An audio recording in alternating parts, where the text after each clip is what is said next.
Delhi NCR में देर रात तेज आंधी और बारिश से मौसम में बड़ा बदलाव आया है। कई इलाकों में 128 किलोमीटर प्रति घंटे की रफ्तार से हवाएं चलने से पेड़ उखड़ गए और बिजली आपूर्ति प्रभावित हुई। मौसम विभाग ने अगले 24 घंटे तक सतर्क रहने की सलाह दी है। गर्मी से राहत मिलने के बावजूद यातायात और हवाई सेवाओं पर असर देखा गया। प्रशासन ने आपदा प्रबंधन टीमों को अलर्ट पर रखा है। केंद्र में एनडीए सरकार के 12 वर्ष पूरे होने के अवसर पर दिल्ली में मुख्यमंत्रियों और उप मुख्यमंत्रियों की बड़ी बैठक आयोजित की गई। प्रधानमंत्री नरेंद्र मोदी, गृह मंत्री अमित शाह सहित कई बड़ी नेता इसमें शामिल होंगे। सरकार अपनी उपलब्धियों और आगामी रणनीतियों पर चर्चा करेगी। आपको बता दें कि पीएम नरेंद्र मोदी ने देश से सबसे लंबे समय तक चुनाव जीतकर प्रधानमंत्री पद पर बने रहने का भारत के पूर्व प्रधानमंत्री पंडित जवाहरलाल नेहरू का रिकॉर्ड तोड़ दिया है। मध्य पूर्व वेस्ट एशिया में हालात एक बार फिर बेहद गंभीर हो गई है। अमेरिका और ईरान के बीच पिछले कुछ महीनों से जारी तनाव अब सीधे सैन्य टकराव में बदल चुका है, जिससे दुनिया भर की चिंताएं बढ़ गई हैं। स्ट्रेट ऑफ हार्मुज के पास ओमान के तट पर अमेरिका का एक अपाचे सैन्य हेलीकॉप्टर को ईरान ने मार गिराया। राष्ट्रपति ट्रंप के बयान के तुरंत बाद अमेरिका सेना ने दक्षिणी ईरान पर भारी हवाई हमले शुरू कर दिए। ये हमले ईरान के तटीय इलाकों जाज, सिरिक और केसम द्वीप पर किए गए।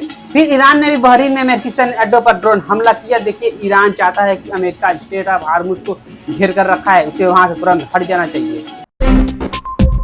अमेरिका और ईरान के बीच बढ़ते सैन्य टकराव का सबसे सीधा और बड़ा असर वैश्विक कच्चे तेल क्रूड ऑयल की कीमतों पर देखने को मिल रहा है। दोनों देशों के बीच जारी जंग के कारण अंतर्राष्ट्रीय बाजार में भारी उथल पुथल मची है। स्ट्रेट ऑफ हार्मुज के ब्लॉक होने और हालिया हवाई हमलों के कारण ब्रेंट क्रूड की कीमतें हाल में $120 प्रति बैरल की स्तर को पार कर चुकी है। वर्तमान में यह $105 के आसपास टिकी हुई है। भारतीय रिफाइनरों के लिए कच्चे तेल की कीमत लगभग $97.84 प्रति बैरल तक पहुंच गई है, जिससे भारत में पेट्रोल डीजल के दाम बढ़ने का खतरा मंडरा रहा है।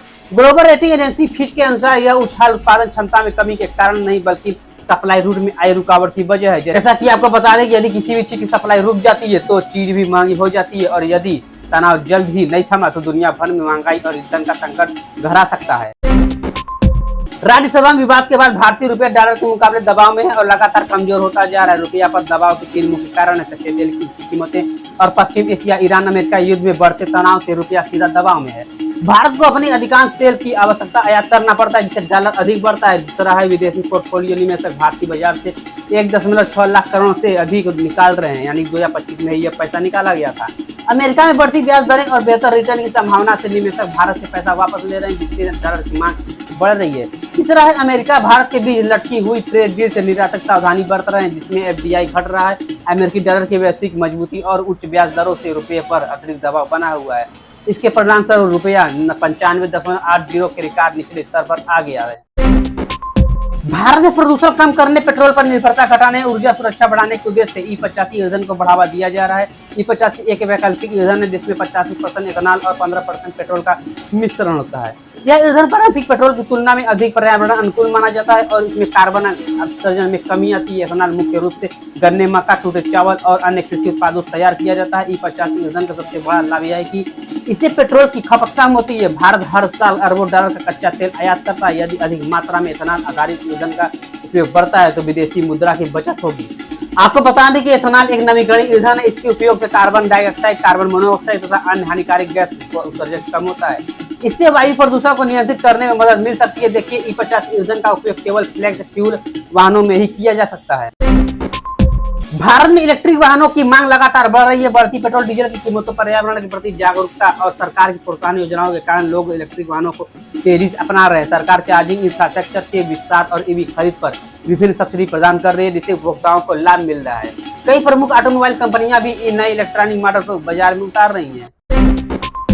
अफगानिस्तान ने दावा किया कि पाकिस्तान ने उसके क्षेत्र में हवाई हमले किए, जिसमें 13 लोगों की मौत हुई, जिसमें अधिकांश बच्चे बताए जा रहे हैं। इस घटना के बाद दोनों देशों के संबंधों में तनाव बढ़ गया है।